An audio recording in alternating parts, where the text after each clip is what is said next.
and this was probably more in the future. I'm guessing. Right. You're never going to convince me otherwise. Yeah. You're never going to convince me that he ignores his heritage like this, and he ignores the brutality of Asian gangs, and he just ignores all this kind of stuff. Right. You're never going to convince me otherwise. You're Okay. never going to convince me. I'm 100% convinced that his storytelling was much more nuanced than this. Like a 5-year-old could do a better job. A Right. 5-year-old could do a better job. What would you give this episode? It gets a 2.3 for me. It gets. Closing. You know, I'm just gonna close the curtain. I wouldn't watch this episode. Well, I would watch it again, but I mean, there was a few things that I thought were okay. Yeah. But otherwise, like, I mean, I am so glad we only have a few more episodes. Oh, yeah, you and me. I just wish they would do that Wild West type of Yeah. scene, because that was the coolest one out of them all. Yeah. Right? Right. I agree. He basically, yeah, he has a brass throne that he sits on, and that brass throne is situated on a giant mountain of skulls. Oh, dude. Yeah, all of these skulls of worthwhile people, and the skulls of his own champions even end up there too. So you've got like hundreds of thousands of different species. All their different skulls are piled up below his throne. Oh, and he has dude. this massive sword called Woebringer. Oh my dude, you're speaking my language now. Speak to me about this sword. Bro, it literally can destroy entire worlds. Oh, dude. And on top of that, it's so powerful, it cuts through reality as well, which lets demons spill out from the warp into the material plane. So he's like, Korn is the god that basically is worshipped the most out of everybody, because even people who don't know of his existence essentially worship him in one form or another. Like primitive cultures view him as a great insatiable beast rather than a man. So there's different totems or variations of him that show up in the different belief structures of different groups.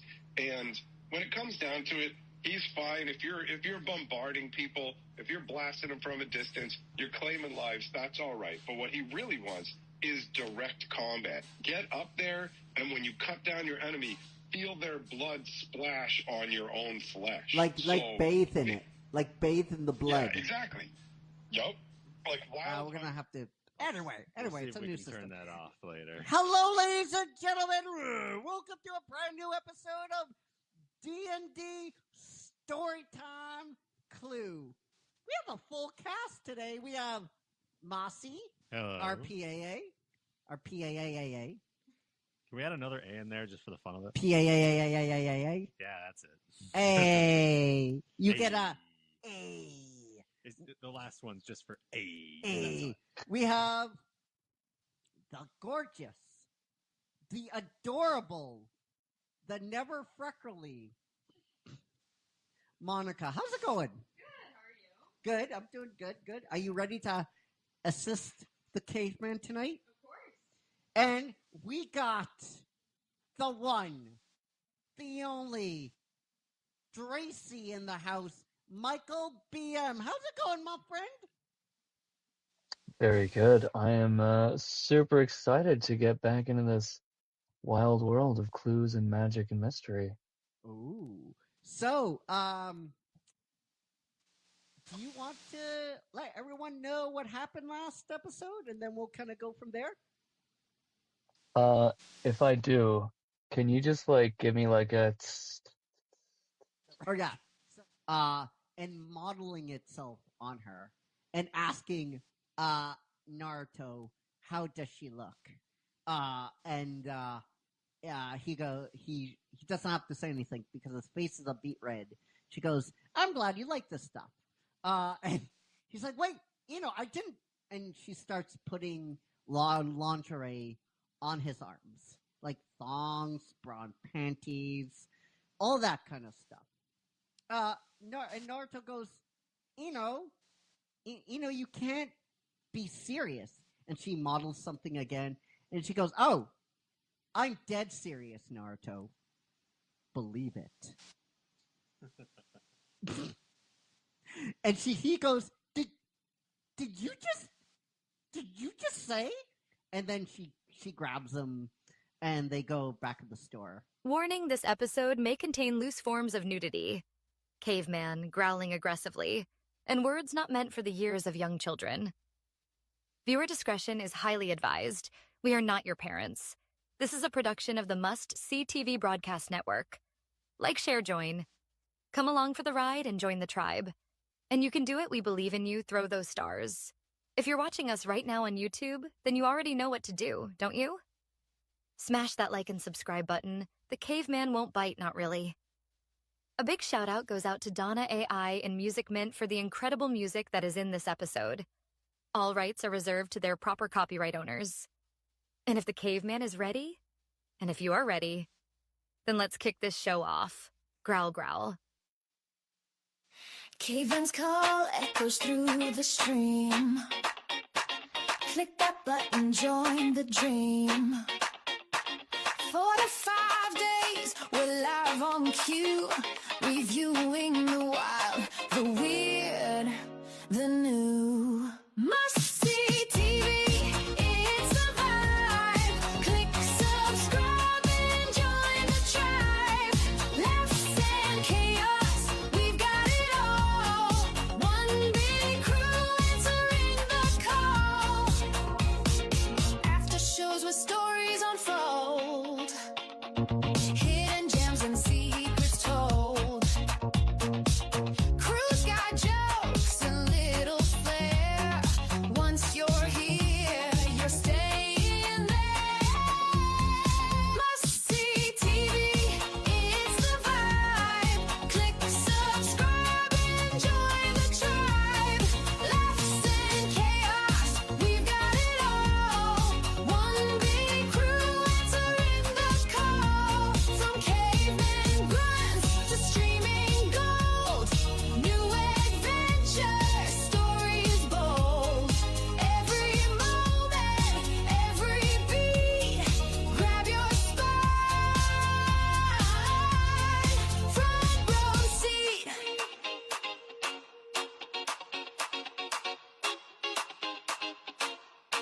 Must see TV, it's the vibe. Click subscribe and join the tribe. Laughs and chaos, we've got it all. One big crew answering the call.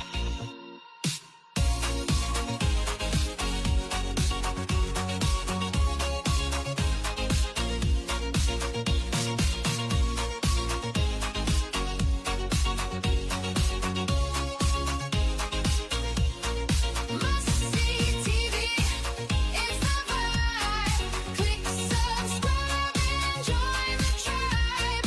Laughs and chaos, we've got it all. One big crew answering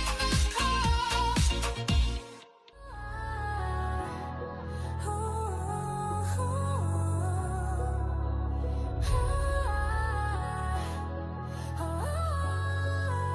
A spark ignites, it starts to burn. Through endless realms, no way to return. From crimson skies to wastelands torn. Myth and legend where stars are born. A million paths collide in the haze. Echoes of heroes lost in the maze. Planes walk in the multiverse. Through chaos and time we immerse. Legends rise and fade like sparks. Across the void we leave our marks.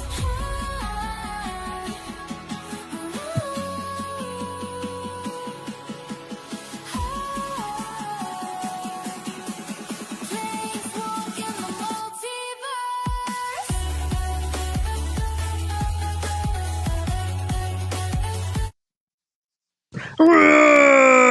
Hello, ladies and gentlemen, and welcome to the season premiere of Planeswalking the Multiverse. this season we are traveling across the plains. We are jumping from Warhammer 40K, 40K. That's hilarious. 40K. And we're jumping. We're getting our planeswalking boots on, and we're going to Universes Beyond to talk about Fallout. This season, it's all about Fallout. All the lore, the machines, the vaults. But before we talk, we go into any more. This show is legally binding, so I have to have this guy. I can't like not have a show without this great cat. He's an awesome dude. He's the king himself, the Lord of the Purple, Mike Hatcher, aka the Magic Historian. How's it going, my friend? It's going good, buddy. How you doing? Good. So, before we go any further, this is totally the first time we're doing this. 100%. We have to pay the bills and we have to give appreciation to you crazy bastards out there for supporting this idiot and his friends. So let's do it, Mossy. Who's the first graph? The first one is the personal side of business. The personal side of business. You are a wacky bastard and you are crazy. You know, sometimes I'll just be like sitting there and I'll get like 200 billion notifications, or no, not 200 billion notifications, like 80 or 50, and it's all from likes and shares from the personal side of business. Diarrhea sharing everything. And we get that sometimes. And when it happens, it's like, whoa, that's a lot of likes and a lot of shares and a lot of watching. So I appreciate you guys. So from us to you, you got a big bad caveman. And up next is... sorry, that's the wrong one. And up next is Jonathan Lotz. Jonathan Lotz, you wacky bastard. You are insane. You are crazy, my man. Thank you for watching all the shows, commenting, all that kind of stuff. And from us to you, you got a great big bad caveman. And up next, we have Sherry Talon. Sherry Talon, my dear. Thank you for being a part of the group. Thank you for being a part of this journey. We appreciate you. Really do enjoy your music covers when they pop up in the group. I'm a big fan myself. And from me to you, you got a great big bad caveman. And last but not least, we have Scott Catato Leverington. Scott Catato, my friend. Thank you very much for the comments, the reactions, and the follow. I appreciate you, my friend. From me to you, you got a great big bad caveman. And with all that said, let's go into the first piece of lore. Liberty Prime. So, my friend, take it away. All right, buddy. Do you actually know anything about Liberty Prime, or is this all new territory for you? This is all new territory. Okay, well then you're gonna enjoy this. This is big time fun. It's weird because I like big dumb robots, but I don't really care for Gundams, because there's just something about when you have the human operating it, it feels really weird. But when the robot is just kind of autonomous, it adds its own character and makes it way more interesting to me. So Liberty Prime, do you know much about Fallout at all? No, I know about the cards. Okay. So then, and I just didn't really dig the set because I don't like energy. I think energy is a stupid mechanic for Magic. Yeah, you know what? I agree. Actually, I have some of the Fallout decks. Yeah. Or maybe I have all four. And the energy deck, I hate it, bro. I played it, I won with it, and I still hate it. Yeah. So basically, I'll just give you a little bit of background information so you can understand the creation of Liberty Prime, and then Yeah. we'll talk about like Sure. what he is, because he's like it's like a tweak on the old American Cold War stuff that we had in real life going on with the like communist scare kind of deal. Yeah. So in Fallout, there was something called the Sino-American War, and this is a massive world-changing event. Actually, it's basically what's responsible for turning the world into the wasteland of Fallout, and it really just boils down into a war between two major superpowers at the time, which were the People's Republic of China and the United States of America. Right? All So right. Yeah. this is like late 20th century, most of This the is totally 21st not century. topical at all. We're not making commentary. It's just we're explaining the lore, guys. That's it. That's it. We're 100% talking about the background of this game. Yeah. So this follows World War II. Resources are starting to dwindle down, and America and China are basically facing off over energy resources. That's the most important thing. So they're basically just bringing in smaller countries and things like that. They're using the entire world to wage like a proxy war against each other. Right. And it was obviously about two things. You've got communism versus freedom, right, as the overlying principles, but really what it's about is it's really just about a battle for resources. So you like at a certain point it's almost impossible to tell the difference between either side because everybody is going ham. They're whipping out biological weapons, chemical weapons, nukes, all of this insane shit to the point where not only China, but America was basically like a full on dictatorship. There's no real, ultimately, there's no real difference between the two. So there's this trench warfare stuff going on in Alaska. This is totally not like, I know you're going through all the lore, and it's people are going to watch this and say, well, this is strange.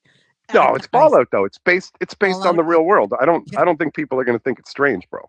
Yeah, but I'm just like, because some fuckwits out there are gonna be like, oh, see, they're talking about like, guys, why we? Yeah, they're talking about politics in an imaginary world that was used to create an imaginary character. Yeah. Who cares what the Dong Lords think, bro? So basically, China has taken over Alaska, and that is the situation that we're in when the creation of Liberty Prime was started, right? So basically, America is looking at things and going, okay, we're stuck in this crazy war. How do we turn the tide? Specifically, how do we retake Alaska? And that's where the concept of Liberty Prime was birthed. And it's one of the most insane and amazing concepts where they said, let's make 100-foot tall combat robot. Just this gigantic, over the top, insane military device. Jeez. That also, oh yeah, it's awesome. And it also I think spews. we have it beside me, right? We have the art. Yeah, there is a giant robot beside you on the screen right now. Oh, right.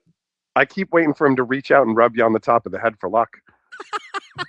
Well, that's what happens. That's, I just, we're on StreamYard, and everybody seems to like it better than Facebook Live. So I like it. So nice. Yeah. So continue. Nice. That's awesome. So yeah, basically, like Liberty Prime was built by a combination of different contractors. So you have Robco, General Atomics, Mass Fusion, that they're all basically brought together by like a U.S. Army contract to get rid of the Chinese invaders that are in Alaska. Right. So they came up with this concept of Liberty Prime, who is, again, a gigantic, massive robot. But they had some really big issues with it. The main one being power source problems. So with something that big, they didn't really have a way to properly distribute power and have an independent power source. So they had the actual body ready to go, the voice module, all of its weaponry. But for basically about like 150-ish, almost 200 years, it was just kind of shoved off to the side. They weren't able to get it working. Oh, They could it's like a Mega Godzilla. kinda. I mean, I'll There, take your word for that. I don't there, actually know about there's a Mechagodzilla. version of Mega Godzilla that literally only takes so much power, Hmm. and I think it runs on a battery of like 20. It's 10 hours. This same thing is huge, and Yeah. it's so like massive. So Okay. that's Yeah. what I'm thinking. Just like an American version of that, but Yeah, I more. can definitely see some parallels there, right? So, I mean, who knows? Who knows if that even influenced this conceptually? You never know where Yeah. inspiration is drawn from, Oh, right? So, because of the power issues, they were only able to basically, it's like, okay, this thing can move around, but that's it. You can't have it right. actually use any of its weapons or whatever. You could never really get it 100% where you want it to be. And the only thing that was always working was the voice module for it, which was constantly spewing anti-communist, pro-American propaganda, some of which is hilarious. We'll go through some of the quotes a little bit later, Oh, but oh, that's awesome. yeah, no, it's the quotes are part of what makes Liberty Prime so fucking amazing, bro, because it's so over the top, it makes it fantastic. So what Okay. happened was Liberty Prime, no matter what attempts were made by these companies, they were never able to get him operational. And so the American government went, okay, screw it, let's go in a different route. And that's what led to the creation of power armor in the world of Fallout. And Okay. once power armor came along, they just said, okay, scrap this giant robot concept. And so it was essentially just kept stored under the Pentagon, right? Right. So hundreds of years later, the Brotherhood of Steel finds this under the Pentagon, which they have redubbed into the Citadel. It's one of their strongholds. So the Brotherhood of Steel, just to give you a little bit of background information, is essentially a somewhat religious organization, but also a military organization. And so they kind of worship technology, but they also view themselves as the stewards of it, Right. believing that if you just let anybody have access to all kinds of crazy technology, it can lead to real problems, Right. which I think is a reasonable perspective from Yes. one degree, because I mean, the amount of technology that they have in Fallout is insane. The fact that they've built this gigantic Liberty Prime Yeah. robot. So the Brotherhood of Steel finds it and they make it their goal to get it up and running. We need to figure out these power issues. Like nobody out there has really managed to figure out power issues on this level. There's something similar going on in another remote part of the Fallout world where there are these giant robots, but they're powered by essentially man-made like thunder electrical storms. So Right. it's Yeah. only really usable in this one little part of the world. But that won't work here. So they have to bring in the expertise of Dr. Madison Lee, right? She basically figures out the fusion power issue a little over 200 years after our Liberty Prime was originally created. Right. So Yes. before that, it's hilarious. Liberty Prime will not accept its weapons being at anything less than 100% power so it can destroy the communist scum. Yeah. So they tried to just decrease the amount of power going to the weapons, and Liberty Prime was like, nope, not going to be operational. And then they went, what if we trick his circuitry into thinking the power is still going to the weaponry? But even that didn't work. That's how focused he is on Yeah. just, I am going to wreck shit, right? Yeah. Yes. So they finally get it figured out. They get him powered up, and then they reprogram him to view all of their enemies, the Enclave members, everybody who's against the Brotherhood of Steel. They basically have Liberty Prime view them as communist scum. And then they turn him loose for this absolute rampage. Like he is a beast. One of the craziest things about Liberty Prime. First of all, he has like crazy eye lasers that he can just use to blast around everything, right? Just here you go, Jeez. bzz, bzz, bzz, bzz, right? Yeah, Right. and then on top of that, things like energy fields, energy force fields have no effect on him. He literally just walks through them like they're nothing, completely destroying them. He's like, bitch, So please. he's like, what? He's like, bitch, please, and then he just Yeah, 100%. he's literally just wandering around with head mounted eye lasers that are basically blasting out craziness, just walking through everything like it's nothing. And then the craziest thing is he basically has an infinite supply. I mean, if you look at it from a technical standpoint, we're talking about in the game or whatever, right? Right. Right. He has an infinite supply of modified Mark 28 mini nukes. So Jesus, dude. yeah, bro. Yeah, and in a very American style of things, he he basically whips them around like footballs. So just imagine a quarterback firing footballs off, but every football is It's a like a nuke. nuke, Oh my right? And if you know what the Fat Man is, it's basically like the equivalent of 3 or 4 Fat Mans all in Yeah. one go. So Yeah. he's just blasting these nukes, and he's so strong that let's say a bunch of enemies actually run up towards, they get really close, he can just start lobbing nukes down at his feet, and he'll literally be unscathed. Jesus, dude. Yeah, yeah, Guy's no, a monster. yeah, he's a gigantic beast. That like the fact that he lobs nukes like that is one of the most amazing things about him. He was honestly, he wasn't even deployed for that long. It didn't take like he basically had about a 2 week lifespan where he went on a rampage just messing shit up. He found out where the enclave was, right? The first thing he gets powered up, he goes, Yeah. probability of Chinese victory in the theater, 0, right? Like he's just Yeah. like communism is the very definition of failure. Democracy is non-negotiable. Democracy is truth. Yeah. Communism is death. So, like, Yeah. imagine 100-foot tall robot just slamming boom, boom, boom. It is bellowing out anti-communist rhetoric, and it's lobbing nukes and firing eye lasers everywhere, bro. It's it's totally Wouldn't that bonkers. make it worse? Like everything would be destroyed.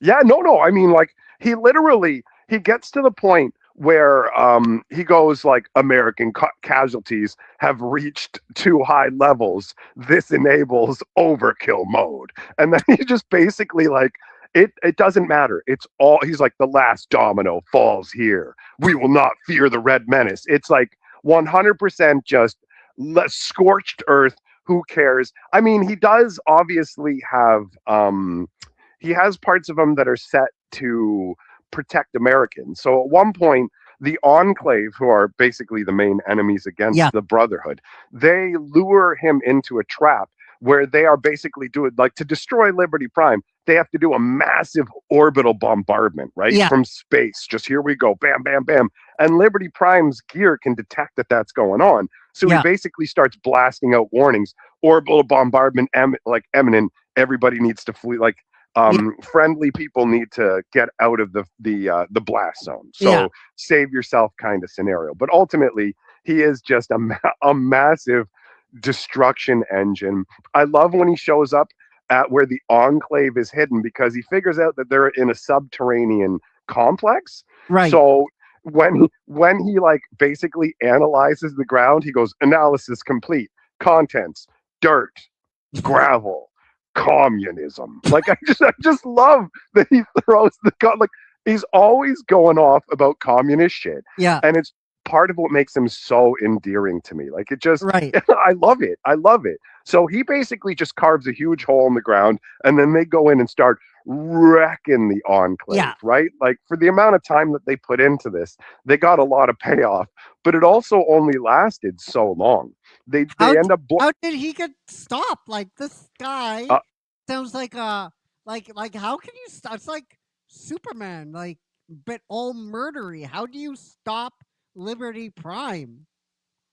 Yeah, the basically what happened was the Enclave watched what the Brotherhood was doing and realized that there was patterns to their Yeah. tactics, right? Obviously, when you have something like Liberty Prime, it's going to make you a bit arrogant, like, Yeah. okay, like who can even stop us, right? Yeah. So basically, there was a cul-de-sac in front of the Rockland facility, and basically right as Liberty Prime got there, the Enclave command started a tactical missile bombardment from the Bradley Hercules orbital weapon platforms. Yeah.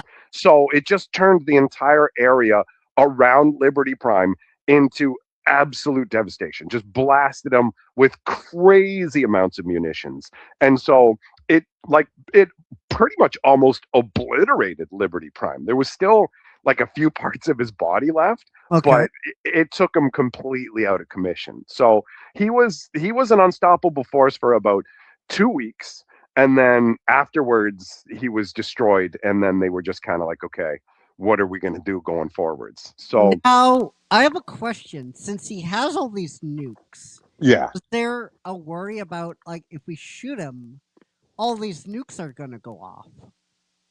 I mean, I guess from the point of the enemy of the Brotherhood, they're just looking at it like, we can't stop this guy anyways, and he's going to endlessly nuke all our shit. So even if all of his nukes go off in one catastrophic blast, we're still going to be better off removing their king piece from the Yeah. board. You know what I mean?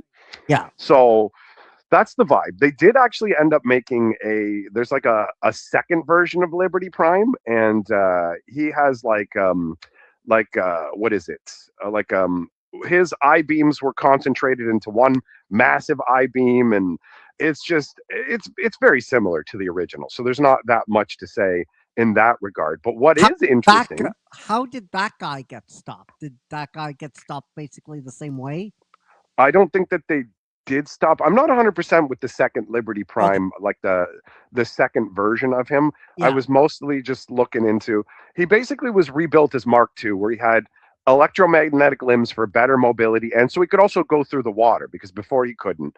Okay. And then he laser tunnels into a place, and as far as I know, he doesn't actually get blown up the second time. So I think they just like leave off the story with him. Oh no, that's right. Never mind. I remember what happens now. Sorry, I do know. He basically was put on defensive patrol. So he is defensive patrol in an airport somewhere now. Okay. That's what they do with the Mark II. I forgot. There's obviously a bunch of stuff with this. Yeah. So as another fun little nod to him, they're actually they're teasing us with the show, because in the second season, at the end of the show, they showed um, plans for Liberty Prime Alpha falling into the hands of rogue agents. Oh, okay. So yeah, we might be getting Liberty Prime in the show, which would be really cool. And How's also, what? how's the show? The show I haven't watched it. Oh, okay. Yeah, no, I've been too busy. I've got a lot of stuff going Yeah. on, and like it's on my list of things to do, Yeah. but there's a ton of other things that I have to do first. Yeah. So yeah, I read about that and went, oh, that's cool. That actually made me more interested in speeding up watching the show on my Yeah. list. You Yeah. know, like so what was I feel like there was one more thing. Oh yeah. In the game originally, they had planned for you to actually do missions inside of Liberty Prime's head. Oh, that's So you cool. would be along for the journey, hearing his crazy anti-communist propaganda echoing through your head. But apparently, because of the design of the game, it was meant for human-sized individuals, and Mhm. so Liberty Prime was too large, and he actually broke the game. So they Oh. had to do multiple workarounds just to get him to work just on preset paths, and they had to scrap their plans for like bigger options with him, which is too bad because that would have been really cool. I've played Yeah. some of the Fallout games, and I've enjoyed them. They have there's a lot of lore in Fallout, and Liberty Prime is one of the coolest things. But one of the other coolest things are the vaults, because Oh. they're used to save mankind against the wasteland, but at the same time, they're also used to experiment on mankind. So So there's a let's do lot of crazy next. shit. Let's do that next month. Yeah, no, I figured actually the vaults, some of them we're going to want to do deep dives on, because some Yeah. of them have shallow bit of information. Some of them are probably entire episodes all by themselves. So I Yeah. imagine a lot of our time is going to be dedicated to exploring the vaults specifically. But And we there's had to start out with Liberty Prime, bro. Yeah. We had Oh to. yeah. Oh yeah. Oh for sure. So guys, we want to know what you guys think down below in the comment section. Remember, after this episode flips over on Facebook, it will go directly on our Vault channel. So if you ever miss anything, you can check us out there. Must See TV, MUST space C space TV. And if you ever want to get more magic goodness, the magic historian, Mike Hatcher, he's probably one of the best magic people on YouTube. Really, his live streams are pretty good too. They're really fun. If you want to get a sick burn in, and if you think you can go toe to toe with him, be my guest because not a lot of people can, and they often get murdered, and I like seeing that. So until tomorrow, my friends. So tomorrow was supposed to be D&D, but our actor couldn't make it. So in the morning, it's going to be Caveman Roars Back, and then that night will be Storytime Naruto. We're almost finished, guys. We're almost finished the film. Ooh. So until tomorrow, my friends, take care, be safe, be well, and we love you all. 50,000 plus, and may the Schwartz be with you. Don't go anywhere, Mike. I'll talk to you after before you click off. All right. Okay. See you guys later. Peace.